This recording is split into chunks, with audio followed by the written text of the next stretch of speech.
Monsieur le Président, Messieurs les ministres, Madame, Monsieur les rapporteurs, chers collègues, nous examinons aujourd'hui les crédits de la mission dédiée à l'aide publique au développement, dont la hausse se poursuit conformément à la dynamique initiée depuis le début de la mandature. Souvenons-nous, dès 2017, le Président de la République avait exprimé le souhait de replacer l'aide publique au développement, pilier de notre politique étrangère, au cœur des priorités de la France. En apportant une ambition nouvelle à cette politique, il s'agissait alors de pouvoir la rendre plus agile, plus cohérente, mais surtout plus lisible et plus efficace. Car dans un contexte de prolifération et d'intensification des crises multiformes, les enjeux à relever en matière de solidarité restent colossaux et les attentes des partenaires internationaux nombreuses. C'est pourquoi, pour se donner les moyens de notre ambition, qui est, rappelons-le, de replacer la France au cœur de cette solidarité, le Président de la République avait fixé au lendemain de son élection un objectif d'aide publique au développement à 0,55% du revenu national brut en 2022, pour atteindre 0,7% d'ici 2025. Afin d'orienter l'action gouvernementale, le Comité interministériel de la coopération internationale et du développement avait alors renouvelé les objectifs et la méthode de l'AFD en définissant les nouvelles priorités thématiques et géographiques qui doivent guider notre politique de développement. Les crises et les fragilités, la lutte contre le changement climatique, l'éducation, le renforcement des systèmes de santé et l'égalité entre les hommes et les femmes sont autant d'objectifs auxquels la nouvelle politique de solidarité française devra répondre. Pour entériner ces priorités et les traduire au niveau législatif, notre Assemblée a ainsi adopté la loi du 4 août 2021, loi de programmation relative au développement solidaire et la lutte contre les inégalités mondiales.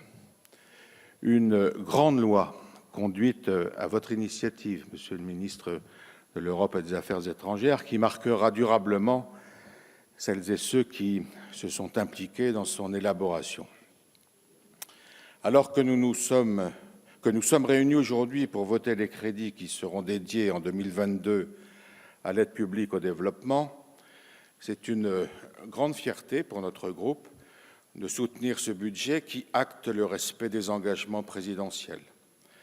La trajectoire budgétaire fixée en début de quinquennat a donc été pleinement respectée, permettant une progression de plus de 70% des crédits attribués à la mission Aide publique au développement entre 2017 et 2022, soit la plus forte hausse relative du budget de l'État.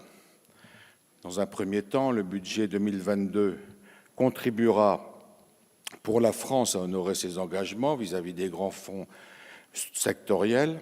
À ce titre, il convient de souligner le doublement pour la période 2019-2023 de la contribution au Fonds vert pour le climat, mais également la hausse de plus de 20% entre 2020 et 2022 de la contribution au Fonds mondial de la lutte contre le sida, la tuberculose et le paludisme.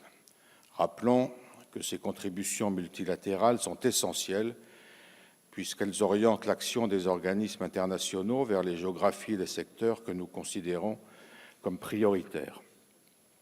Les crédits ouverts pour 2022 permettront également de poursuivre la dynamique de renforcement des moyens attribués à l'aide humanitaire, avec 500 millions d'euros en 2022 contre 140 en 2017. Les contributions volontaires aux agences onusiennes continueront leur progression, tout comme les crédits de l'aide alimentaire programmée ou du Fonds humanitaire d'urgence.